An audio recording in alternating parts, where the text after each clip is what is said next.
যুগপুরুষোত্তম পরম প্রেমময় শ্রী ঠাকুর অনুকূলচন্দ্রের শ্রীচরণ আমার শতকোটি প্রণাম। এই ভিডিওর মাধ্যমে যারা আমাকে দেখছেন শুনছেন, ভক্তিমতী মায়েদের এবং দাদাদের আমার প্রাণানন্দিত জয়গুরু, প্রীতি ও ভালোবাসা রইল। আশা করি আপনারা সকলে ভালো আছেন।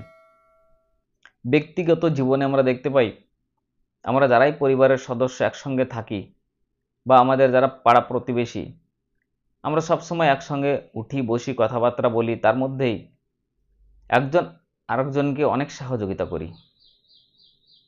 তাই আমার মামা হোক, মাসি হোক, পিসি হোক, জেঠিমা হোক, আমরা যারাই আত্মীয় স্বজন থাকি না কেন, তারা একজন আরেকজনকে মন দিয়ে প্রাণ দিয়ে অনেক ভালোবাসি। তাই তো আমরা একসঙ্গে থাকি।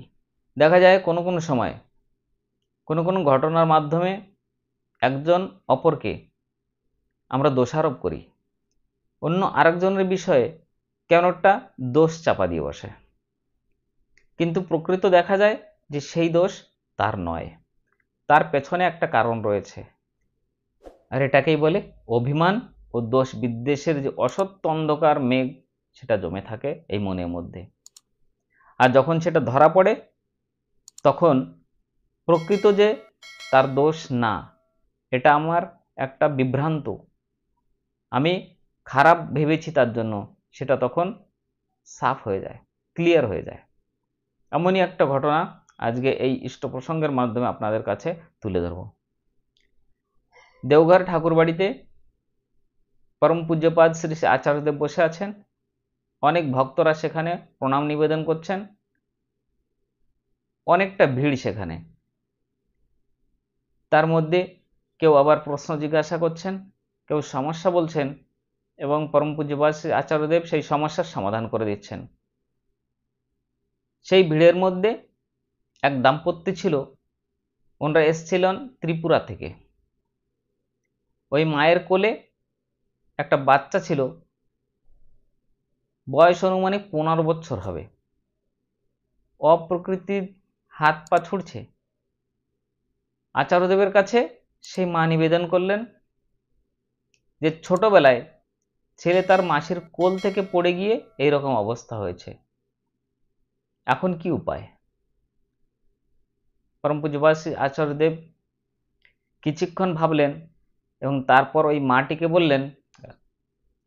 পরম পূজ্যপাদ শ্রী শ্রী আচার্যদেব সেই কোলের বাচ্চাটিকে এক পলক দেখার পর বললেন যে মা, একটা কথা বলি, এই বাচ্চাটা মাসির কোল থেকে পড়ে গিয়ে এরকম হয়নি, এটা আগে মাথায় ঢোকাও যে ওর জন্মবার সময় থেকেই অটিজম আছে।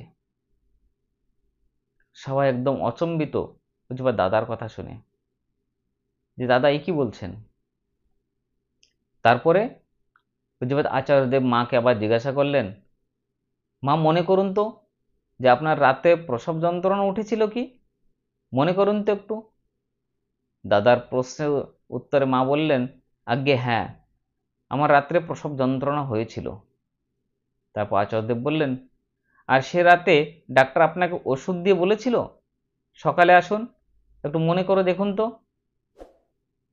তখন মা বললেন, আজ্ঞে হ্যাঁ, যখন আমার প্রসব যন্ত্রণা হয়েছিল তখন ডাক্তার আমাকে ওষুধ দিয়ে বলেছিল যে সকালে আসুন। আর তারপর বললেন যে এই ছেলে ভোরবেলায় হয়েছে। মায়ের এই কথা শুনে পূজ্যপাদ আচার্যদেব আবার বললেন, তাহলে যে ডাক্তার নিজের সুবিধা মতো ঘুমিয়ে টুমিয়ে ভোরবেলায় এসে অপারেশন করেছে, সে হলো কালপ্রিট। কালপ্রিট ওর মাসি না। যদি সত্যকে জানতে চান তাহলে এটাই হলো সত্য। সত্যকে জেনে আগে ওর মাসিকে এই দোষ থেকে মুক্ত করুন। ওর মাসির কোনোই দোষ নাই এতে।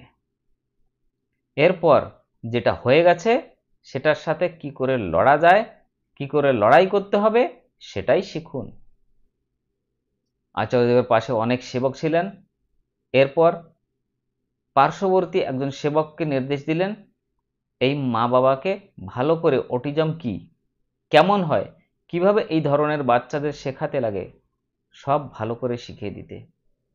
আর বললেন যে যাওয়ার আগে ডাক্তার সুধাদাকে দিয়ে ভালো করে বাচ্চাটির জন্য মেডিকেল চেক আপ করে নেয়।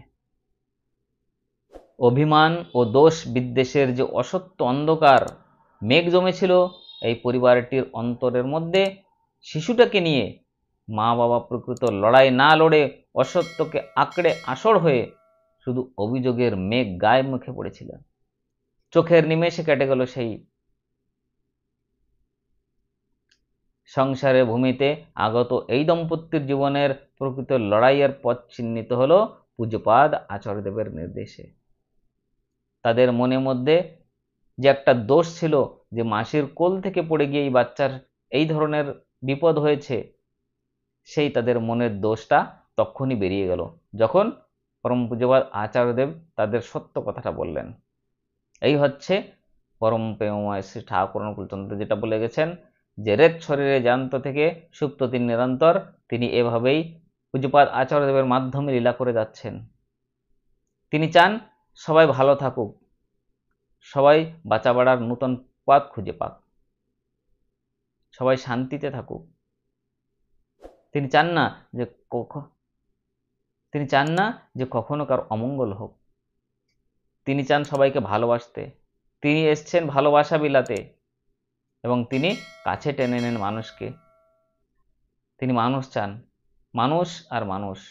দেওঘরে গেলে বোঝা যায় যে লক্ষ লক্ষ ভক্তের সমাগম কেন হয়, দূর দূরান্ত থেকে কেন ভক্ত লক্ষ লক্ষ এক জায়গায় সমবেত প্রার্থনা করছে, আনন্দবাজারে মহাপ্রসাদ নিচ্ছে, ভান্ডারায় প্রসাদ নিচ্ছে, শুধু এই প্রেমের টানে। তারা দর্শন করতে চলে যায়, আচার্যদেবকে দর্শন করে তারা সাফল্যমণ্ডিত হয়, জীবনকে ধন্য করে, তারা সুখ শান্তিতে বসবাস করে। তাই জীবনে চাই জীবন্ত গুরু। পরম প্রেমময় শ্রী ঠাকুর অনুকূলচন্দ্র এই যুগে এসছেন নাম বিলাতে, সৎনাম বিলাতে, সৎপথ দেখাতে। তাই সৎসঙ্গ আজ ম্যান মেকিং ইন্ডাস্ট্রি হয়েছে। সৎসঙ্গ দিকে দিকে ছড়িয়ে পড়েছে সৎসঙ্গের বার্তা, ইষ্ট বার্তা। রাস্তা ভুলে যেয়ে যারা এদিক ওদিক ঘোরাফেরা করছে, মন্দ পথে চলছে, তারা ঠাকুরের শ্রীচরণে এসে সবাই ভালো হয়ে যাচ্ছে। তারা ফিরে পাচ্ছে আবার নতুন জীবন। কি করে বাঁচতে হবে, কি করে ভালোবাসতে হবে তারা শিখছেন এখান থেকে এসে। ঠাকুরের লীলা বোঝা অসম্ভব, অকল্পনীয়। তিনি পূজ্যপাদ আচার্যদেবের মাধ্যমে লীলা করে যাচ্ছেন, নিয়তভাবেই তিনি লীলা করে যাচ্ছেন। আর তা আমাদের বুঝতে হবে, শিখতে হবে, তাকে অনুসরণ করতে হবে। তিনি রাস্তা দেখিয়ে দিতে পারেন যে কিসে আমাদের ভালো হবে, কিসে আমাদের মঙ্গল। হে প্রভু, হে ঠাকুর, হে করুণাময়, আমি জানি না কিসে আমার মঙ্গল হবে, তোমার ইচ্ছাই মঙ্গল। তার উপর বিশ্বাস করতে হবে। সব সমস্যার তিনি সমাধান করে দেবেন। শুধু আমরা চাই বিশ্বাস স্থাপন করলে মনের মধ্যে আমরা তাকে বুঝতে পারবো। আমাদের জীবনে যে অন্ধকারগুলি, সে অন্ধকারময় জীবনে আবার আলোর দিশারি হবেন পরম পূজ্যপাদ শ্রী আচার্যদেব, শ্রী শ্রী ঠাকুর অনুকূলচন্দ্র। তিনি বলে দেবেন যে আমাদের কিভাবে ভালোভাবে থাকতে হবে, বাঁচতে হবে, বাড়তে হবে। শুধু নিজের জন্য নয়, সবাইকে নিয়ে আমাদের ভালো থাকতে হবে। এর মধ্যে দিয়ে তিনি বুঝিয়ে দিলেন যে অন্যকে দোষ দেওয়া কত সহজ, কিন্তু প্রকৃত সেই লোকের কি সেই দোষ, তিনি কি দোষী, সেটা যখন প্রত্যক্ষ আমরা খুঁজে বের করব, তার চেষ্টা করব জানার জন্য প্রকৃতভাবে, তখনই বোঝা যাবে যে প্রকৃত তিনি দোষী কিনা। তাই কাউকে হঠাৎ করে দোষ না দেওয়াই ভালো।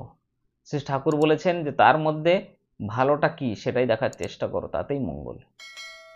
অনেক সময় ভুল করে দেখা যায় আমরা জীবন চলার পথে ভুল না করলেও অন্যকে দোষারোপ করি, রাগের মাথায় কিছু একটা বলে ফেলি। এটা একদম উচিত নয়। শান্ত মস্তিষ্ক নিয়ে আগে ভাবতে হবে, চিন্তা করতে হবে যে আমি যেটা করছি সেটা কি ঠিক। তারপরে দেখা যাবে যে হয়তো আমি যেটা করছিলাম সেটা ঠিক নয়। তখনই বুঝতে হবে যে ঠাকুর আমাকে সাড়া দিয়েছেন, আমি ধরা পড়ে গেছি, আমি ভুল ছিলাম। পূজ্যপাদ আচার্যদেব নিজ আচরণের মধ্যে দিয়ে দেখিয়ে যাচ্ছেন যে আমাদের কি করে মানুষকে ভালোবাসতে হবে। প্রত্যেককেই এভাবে শ্রী ঠাকুরের কাজ করুন, ডিপি ওয়ার্কে সবাইকে সহযোগিতা করুন, যখন সময় করে পারেন তখন ঠাকুরের কাজে যোগদান করুন। আপনাদের সকলের মঙ্গল কামনা প্রার্থনা শ্রী ঠাকুরের চরণে করে আজকের ইষ্ট প্রসঙ্গ এখানেই শেষ করছি। যারা এখনো চ্যানেলটি সাবস্ক্রাইব করেননি, চ্যানেলটি সাবস্ক্রাইব করুন এবং অন্যকেও শেয়ার করুন। তারাও জানতে পারবে সৎসঙ্গ কি চায়। পরম প্রেমময় শ্রী ঠাকুর অনুকূল চন্দ্র কে, এটা নেওয়া হয়েছে আলোচনা 8ই পৌষ আগস্ট 2013 থেকে। তাহলে সুস্থ থাকুন, ভালো থাকুন, আবার দেখা হবে আরেকটা সুন্দর ভিডিওর মাধ্যমে। আপনাদের সকলকে জয়গুরু, বন্দে পুরুষোত্তম।